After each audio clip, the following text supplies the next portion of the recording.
do you think about the money being spent by, you know, our city and other cities and other states, you know, as far as paint supplies to paint over something that looks already fresh to me, you know, and then you go to other spots and, you know, there's garbage that you feel some locations need to be painted over?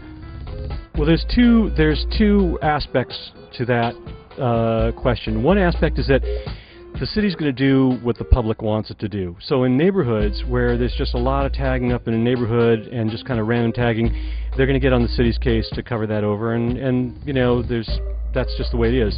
On the other hand, a lot of city money is spent to cover stuff that nobody would see except for, like in the LA River. It seems that a city councilwoman had a bunch of, there was this legal production done down in the Arroyo. Just great stuff.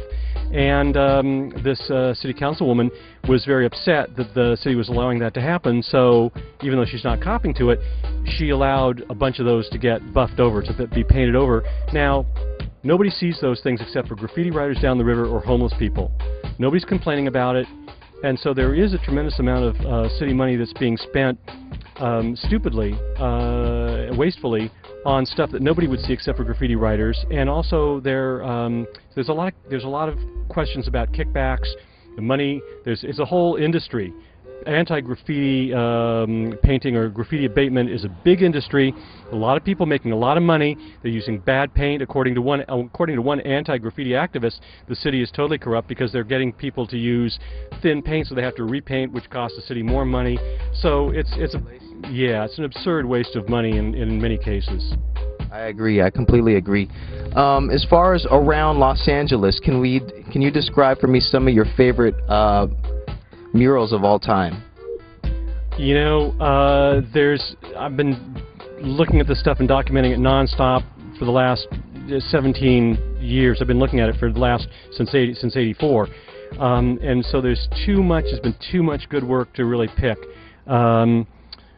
You know, things stand out in your mind? Well, you know, there have been great spots. I mean, Belmont was always a joy to go to Belmont and see what was happening at Belmont. So Belmont, you know, was an amazing place. The Venice Pavilion, when it was still standing, was an amazing place. Huntington Beach, when it was running, was amazing. You know, just top end work, you know, every week down in Huntington Beach when that was happening during, like, in '92.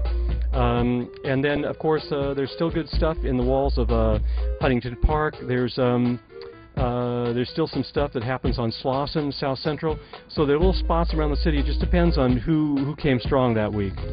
You know, and it's those crews that I was talking about before that are a lot of the ones. You know, and you know, WAI also is in there really strong. So those are some of the people.